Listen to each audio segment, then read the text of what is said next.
Hello friends, I hope के इस कोविड-19 में आप सब लोग अच्छे से स्वस्थ होंगे। लेकिन दोस्तों, क्या आपको पता है कि आपका पैसा आपकी पॉकेट बंद रहने के बाद भी, आपकी तिजोरी बंद रहने के बाद भी एक अदृश्य चीज़ आपके पैसे को चुरा रही है। इस क्वेश्चन का आंसर बहुत सारे लोग जानते हैं, लेकिन मैं आपको एक रिफाइन वे में समझाने की कोशिश करता हूँ, एक बहुत सिंपल और एक रियल लाइफ एग्जांपल के थ्रू। आज से 5-7 साल पहले आप कॉलेज में पढ़ते थे, अपने दोस्तों के साथ एक नुक्कड़ पे जाके आप चाय पीते थे। वहाँ पे हो सकता है आप समोसा भी खाते हों। तो मान लीजिए एक 10 रुपए का नोट जो ये मेरे पास है अभी, इस 10 रुपए को आप लेकर जाते थे और 5 रुपए की चाय और 5 रुपए का समोसा वहाँ पे आराम से आप खा लेते थे। यानी कि आपका जो स्नैक्स का काम था वो आराम से 10 रुपए के अंदर चल जाता था। लेकिन अगर आप आज इस 10 रुपए के नोट को लेके जाएंगे सेम चाय वाले के पास और उससे बोलेंगे कि भाई एक समोसा और एक चाय दे दीजिए, तो आपको बोलेगा कि नहीं भैया, अब तो 10 रुपए में केवल आपकी एक कप चाय आती है। यानी कि यहाँ पे क्या हुआ, आपका समोसा किसी ने धीरे से चुरा लिया और आपको पता भी नहीं चला पिछले 5-7 साल में। और वो क्या चीज़ है ऐसी, वो चीज़ सब जानते हैं, और वो है महंगाई। तो महंगाई एक समस्या है पैसे के साथ। इसे हम इकोनॉमिक्स में परचेजिंग पावर बोलते हैं कि भी परचेजिंग पावर इस 10 रुपए की आज 5 रुपए रह गई है। तो इस महंगाई की समस्या का कैसे निवारण करें, आज के वेबिनार का मेरा पर्पज़ यही है कि आपको एक एज ए फाइनेंशियल मित्र के थ्रू मैं ये समझा सकूं कि कैसे आप इस 5 रुपए को जो आपका चोरी हो गया है पिछले 5-7 साल में, उसको आप बचा सकते थे। और अगर चलो पहले नहीं किया तो आगे फ्यूचर में कैसे आप अपने पैसे को अच्छे से मैनेज कर सकते हैं, कहाँ पे आपको इस समस्या का समाधान मिलता है। तो देखिए, आइए शुरुआत करते हैं आज के वेबिनार की, मेरे यानी हरजीत सिंह के साथ। जैसा कि आप हर स्टडी में पढ़ते हैं कि भाई एक ट्रेडिशनल अप्रोच होती है और एक मॉडर्न थिंकिंग होती है। तो अगर हम ट्रेडिशनल अप्रोच की बात करें अपने इंडियन, तो हमारे यहाँ पे अगर पैसे को इस महंगाई से बचाना है तो 3-4 ऑप्शन हमारे पास होते हैं, और जनरली लोग उसमें से 1-2 ऑप्शन ही यूज़ कर पाते हैं। पहला ऑप्शन होता है कि भाई आप इस पैसे को अपनी तिजोरी में न रख के सेविंग अकाउंट्स में रख लें, जहाँ पे आपको 4% का ब्याज मिल जाता है। लेकिन अगर दूसरा कोई थोड़ा सा लॉन्ग टर्म के लिए रखना चाहता है तो एक एफडी का ऑप्शन आता है, जहाँ पे आपको 7-8% मिल जाते हैं ब्याज के रूप में, और आपका पैसा 7-8 साल में लगभग डबल हो जाता है। तो वहाँ पे एक ऑप्शन हम लोग यूज़ करते हैं। थर्ड वन जो गोल्ड आता है कि गोल्ड के अंदर आप इन्वेस्ट कर सकते हैं, गोल्ड बॉन्ड्स के अंदर इन्वेस्ट कर सकते हैं। तो ये ट्रेडिशनल वे में थिंकिंग प्रोसेस आती है हमारी। फिर हम रियल इस्टेट में करते हैं। रियल इस्टेट में लेकिन आपको एक बड़ा कैपिटल इन्वेस्ट करना होता है, क्योंकि वहाँ पे साइज़ जो है कैपिटल का वो बड़ा है, छोटा साइज़ नहीं है। सो ये 4-5 ऑप्शन आपके पास एक ट्रेडिशनल थिंकिंग में रहते हैं।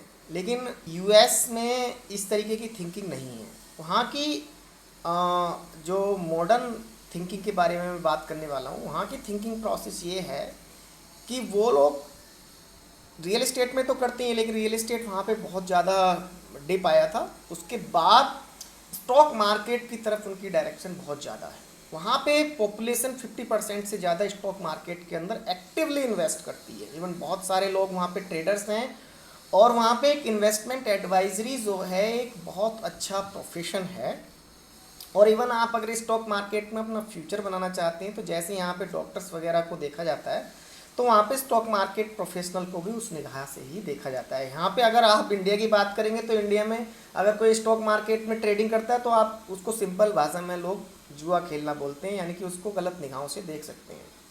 लेकिन क्या दोस्तों, मैं आपसे 1980 के दशक में से कहता कि भाई यूएस में जो हैं 50% लोग जीन्स पहनते हैं, लेकिन अगर हम इंडिया में आज 1-2% पहनते हैं, और आने वाले समय में 90-100% तक हो सकता है, तो आप शायद मेरे ऊपर हंसते।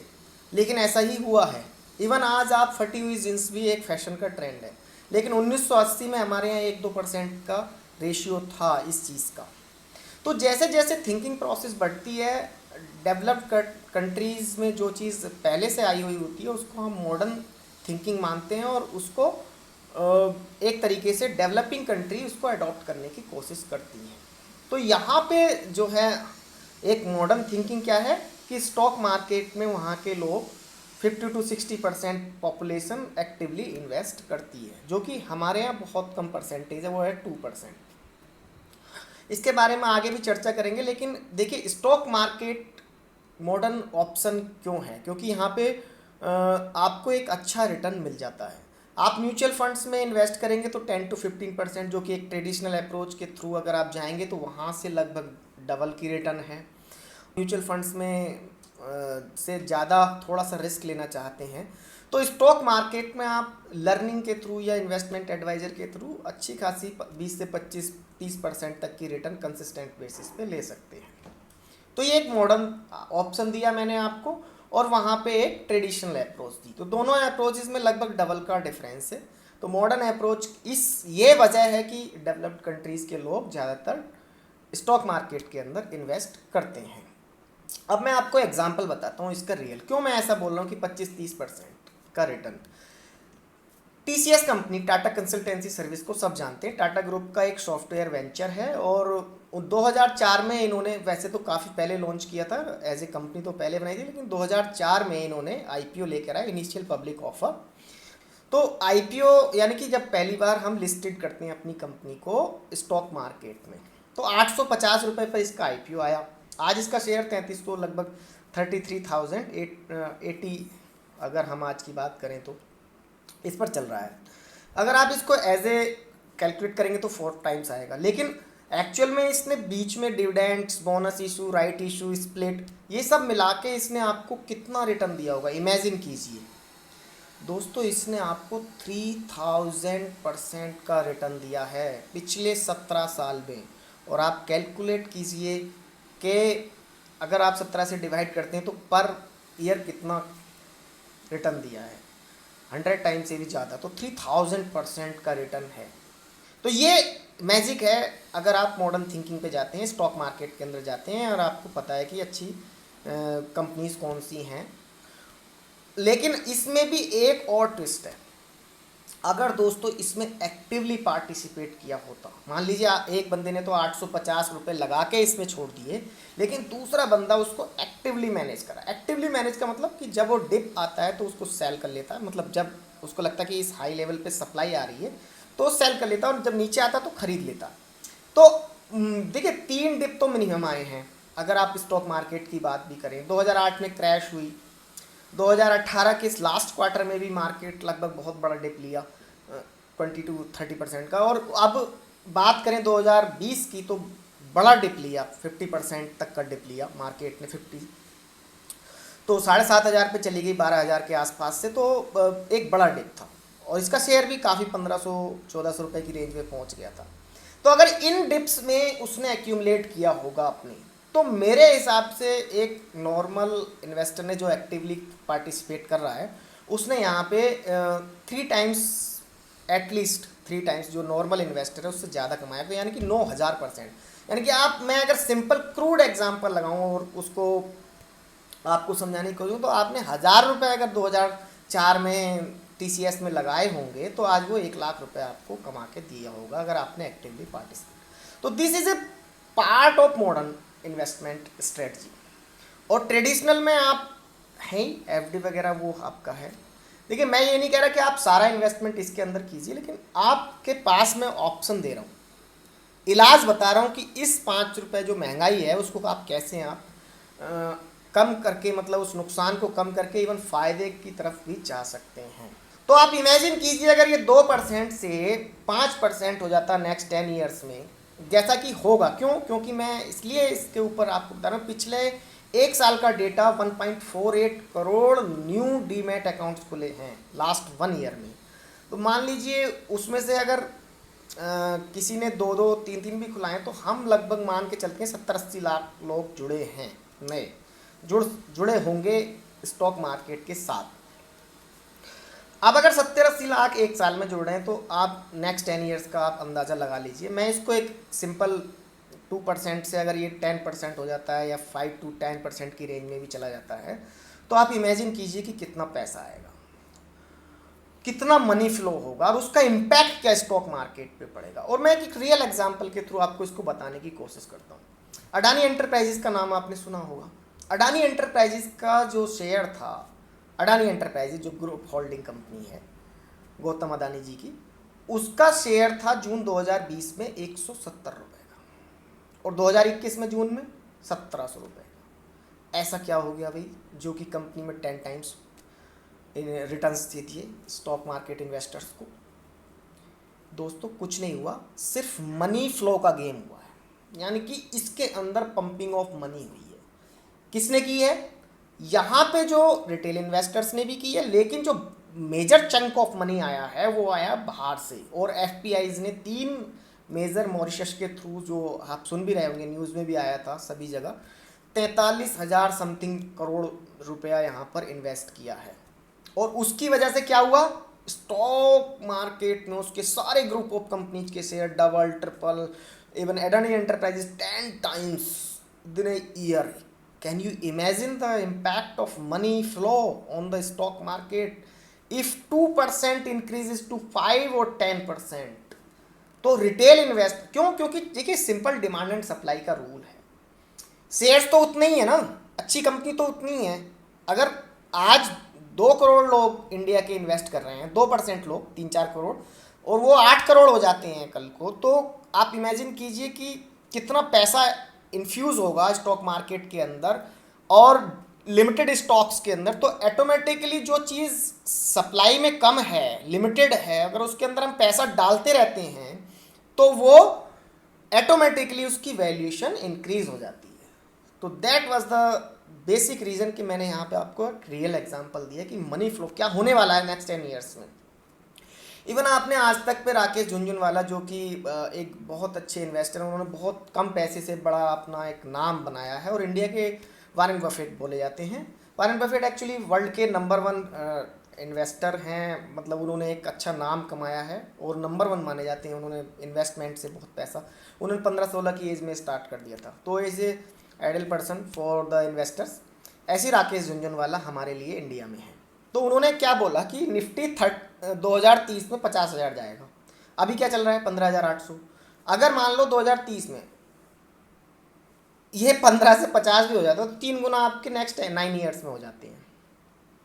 तो कहीं और कर सकते हो आप? नहीं कर सकते। तो यहाँ पे ऐसा है, जिस मतलब कर सकते हैं अगर आपको रियल इस्टेट में डालते हैं, लेकिन वहाँ पे आपका कैपिटल जो है ज़्यादा चाहिए। मैं तो आपको 10,000 की बात कर रहा हूँ, 1 लाख की बात कर रहा हूँ, छोटे अमाउंट की बात कर रहा हूँ, छोटा इन्वेस्टर की बात कर रहा हूँ। तो छोटा इन्वेस्टर भी यहाँ पे अपना पैसा डाल सकता है। और यहाँ पे एक सबसे बड़ा मैजिक जो है, आप 100 रुपये से स्टार्ट कर सकते हैं इस चीज़ को। यहाँ पे कोई ज़रूरत नहीं है कि आप 1 लाख से स्टार्ट करें, 2 लाख से स्टार्ट करें, तो मिसकंसेप्शन है। लेकिन स्टॉक मार्केट में जो मेजर इन मिसकंसेप्शन है वो है कि स्टॉक मार्केट जुआ है, गैम्बल है। लेकिन मैं इसको कैटेगरिकली डिनाई करता हूँ, कैटेगरिकली, क्योंकि अगर आप स्टॉक मार्केट को जानते हैं तो इस तरीके के मूर्खतापूर्ण जो ये मिसकंसेप्शन है इससे दूर हो जाएंगे। देखिए रिस्क हर चीज़ में होता है, रिस्क कहाँ नहीं है दोस्तों। आप आज एक सिंपल परचून की दुकान, जनरल स्टोर स्टार्ट करना चाहते हैं और आपने 2 लाख रुपए लगा के वहाँ पे सामान ले आए पहले, क्योंकि आपको कोई उधार नहीं देगा, तो आप अपना पैसा लगाएंगे और एक शॉप लेंगे, रेंट देंगे, वहाँ पे एक इन्वेस्टमेंट, मान लीजिए 2 लाख रुपए लगा। आपको पता है कि ग्राहक आएंगे? नहीं पता ना। नहीं आए तो क्या होगा, वो 2 लाख का सामान 1.5 लाख में बिकेगा, कोई वापस नहीं लेता, या ख़राब हो जाएगा रखे रखे। मान लो आपने 3 महीने 4 महीने रखे तो कुछ चीज़ें ऐसी हैं ख़राब हो जाएंगी, तो हो सकता है आपको वहाँ पे नुकसान हो जाए। तो रिस्क इज देयर, बिजनेस में हर एक में रिस्क है। आपने एक बहुत अच्छा आइडिया सोचा, इन्वेस्टर्स नहीं मिल रहे, फिर इन्वेस्टर्स मिल गए तो उसके बाद प्रोडक्ट नहीं चला, प्रोडक्ट नहीं चला तो फिर नुकसान हो गया, आपने अपना भी डुबोया, दूसरों का भी डुबोया। तो इससे अच्छा है कि हम आपको एक पर्सनल लाइफ का भी एग्जांपल दूँ। मान लीजिए आप घर से बाहर निकलते हैं और आप कार लेके जाते हैं, बाइक लेके जाते हैं, और बिना लर्निंग के या बिना किसी असिस्टेंस के खुद से चला के जाते हैं बिना सीखे, तो 100 मीटर दूर या 200 मीटर जाके आप ठोक लेंगे गाड़ी को और दूसरा बाइक को आप गिरा लेंगे।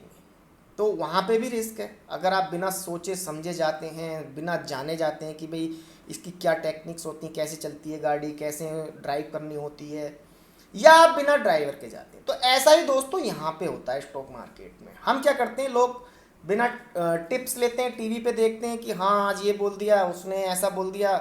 तो क्या आप ड्राइविंग ऐसे सीख सकते हैं दोस्तों टीवी पे? नहीं सीख सकते ना जब तक आप रियलिटी में नहीं जाते, जब तक आप अंदर तक नहीं जाते, उसके समझते नहीं कि कैसे गियर लगते हैं, कैसे स्टीयरिंग पकड़ा जाता है, कहाँ पे मुझे टर्न पे इंडिकेटर देना है, ये सब क्या है आपको प्रैक्टिकली सीखना पड़ेगा एक ट्रेनर के थ्रू।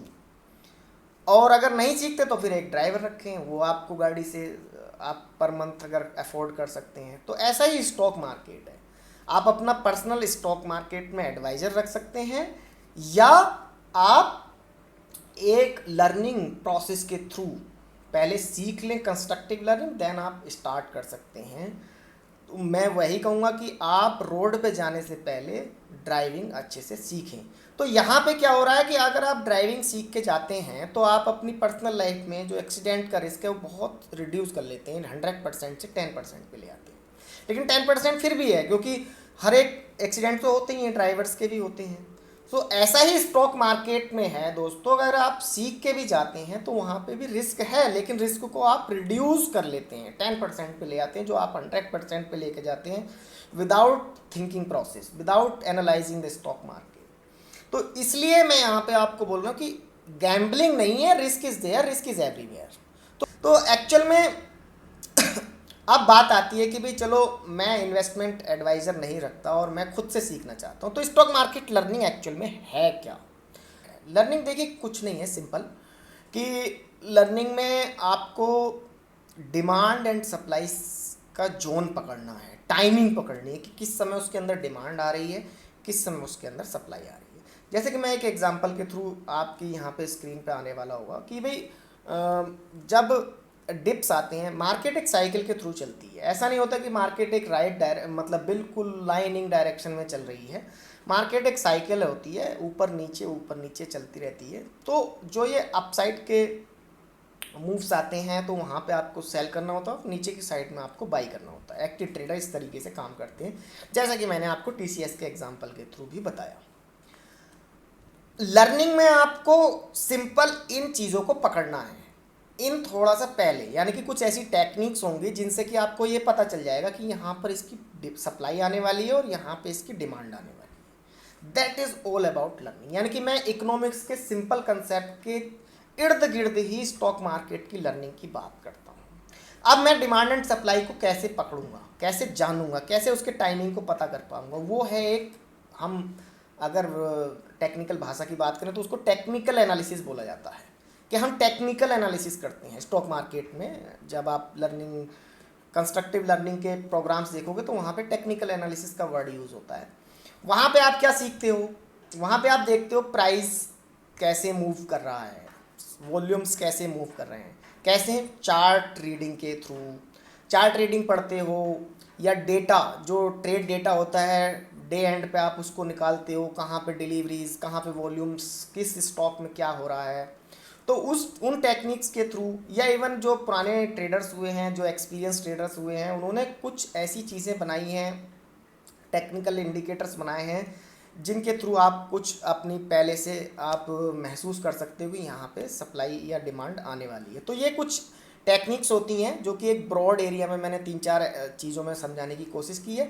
तो टेक्निकल एनालिसिस से हम ये पता कर लेते हैं कि भाई यहाँ पे डिमांड एंड सप्लाई आने वाली है। तो उसका एक कॉज क्या होता है, भाई डिमांड एंड सप्लाई आ रही है, उसके पीछे का रीज़न तो होगा, या तो मनी फ्लो होगी या फिर फंडामेंटल्स चेंज होंगे, जैसा कि आपने देखा है। तो यहाँ पे एक फंडामेंटल एनालिसिस और वर्ड यूज़ होता है। फंडामेंटल मतलब बेसिक स्ट्रक्चर और कंपनी में क्या चेंजेस आ रहे हैं, उसका कोई प्रोडक्ट नया लॉन्च होने जा रहा है, मर्जर कर रही है, उसके फाइनेंशियल स्ट्रॉन्ग होते चले जा रहे हैं, वो डेट्स को रिड्यूस कर रही है, प्रमोटर्स बाई कर रहे हैं, ये सब चीज़ें क्या है, फंडामेंटल्स में चेंजेस हो रहे हैं, डायरेक्टर्स नए आ रहे हैं, किसी के साथ जॉइंट वेंचर हो रहा है। तो ये सब चीज़ें क्या है, फंडामेंटल स्ट्रक्चर में चेंज हो रहा है। तो fundamental analysis is one of the cause for demand and supply. It is not the only cause. तो अडानी एंटरप्राइजेस का आपके सामने एग्जांपल है, वहाँ पे फंडामेंटली कुछ चेंज नहीं हुआ, लेकिन मनी फ्लो आया, फिर भी डिमांड एंड सप्लाई आई। तो टेक्निक से शुरू आप उसकी डिमांड एंड सप्लाई को पता कर सकते थे। तो फंडामेंटल के थ्रू हम फंडामेंटल का एनालाइज करके ये एक कॉज पता कर सकते हैं कि भाई यहाँ पे फंडामेंटल्स में चेंज हो रहा है, तो हमारी डिमांड एंड सप्लाई आ सकती है। तो ये ओवरऑल स्टॉक मार्केट की लर्निंग है। और इस लर्निंग को आपके पास बहुत सारे ऑप्शंस हैं कि कैसे आप सीख सकते हो। एक ऑप्शन होता है सबसे पहले कि आप सिंपल बुक्स पढ़ लें, पुराने ट्रेडर्स की बुक्स पढ़ लें, यूट्यूब्स के थ्रू वीडियोस देख लें, या सोशल मीडिया के थ्रू आप जाके पढ़ लें वहाँ पे, या वीडियोस देख लें फेसबुक एट्सेट्रा पर, या आप गूगल पे किसी के थॉट्स पढ़ लें, ब्लॉग्स पढ़ लें, वहाँ से सीख सकते हैं। लेकिन दोस्तों ये सब चीज़ें हैं बिट्स एंड पीसीज में बिखरी हुई हैं। यहाँ पे आपको शुरुआत से लेकर आखिर तक उसका लिंकिंग नहीं कर पाओगे। यहाँ पे नुकसान होने के बहुत चांसेस हैं। इट्स माय पर्सनल एक्सपीरियंस कि यहाँ पे आप बिट्स एंड पीसीज में पढ़ते हो। तो यहाँ पे जो एक बहुत अच्छा लर्निंग का तरीका है वो है किसी मेंटरशिप प्रोग्राम में आप एनरोल करो अपने आप को। शुरू से लेके बेसिक्स से लेके एडवांस लर्निंग तक सीखते चले जाएं। देन आप अगर इन्वेस्ट करेंगे तो स्टॉक मार्केट में आप मैजिक्स देखेंगे और वहाँ पे आपको बहुत एंजॉय आएगा। और एक हमारा भी प्रोग्राम जो हम लोग जुलाई फर्स्ट वीक से स्टार्ट करने जा रहे हैं 23 वीक्स के अंदर, जिसमें मैंने जो ये स्टॉक मार्केट का लर्निंग है वो उसको मैंने 23 वीक्स में ब्रेक किया है। और शुरुआत से लेके कंस्ट्रक्टिव वे में मैं पढ़ाने की आपको कोशिश करूँगा, जिसमें सैटरडे संडे क्लासेस रहेंगी। जनरली 1 to 2 आवर्स की रहती हैं, 1 आवर से 2 आवर्स के बीच में, depends on the timing and concept के आप अच्छे से सीख पाएँ। और यहाँ पे हम सारी चीज़ें जो ऑप्शन फ्यूचर एटसेट्रा सब कुछ सीखते हैं। तो आप यहाँ से ज्वाइन कर सकते हैं। एक लिंक मैं यहाँ पे आपके साथ शेयर कर रहा हूँ, जहाँ पे हम लोग, अगर आप लगभग 6 महीने तक का ये प्रोग्राम रहेगा, नवंबर तक का, जुलाई से 5 महीने या 6 महीने का, डिपेंड कि आप कैसे कैसे कंसेप्ट को ग्राइब करते हो। और उसकी फ़ीस जो हमने रखी हुई है वो 5000 रुपीज़ वन टाइम चार्जेस रखे हुए हैं, जहाँ पे आप सीख सकते हो और एंजॉय कर सकते हो। Wish U A best future. Thanks very much for watching this webinar. Thank you very much.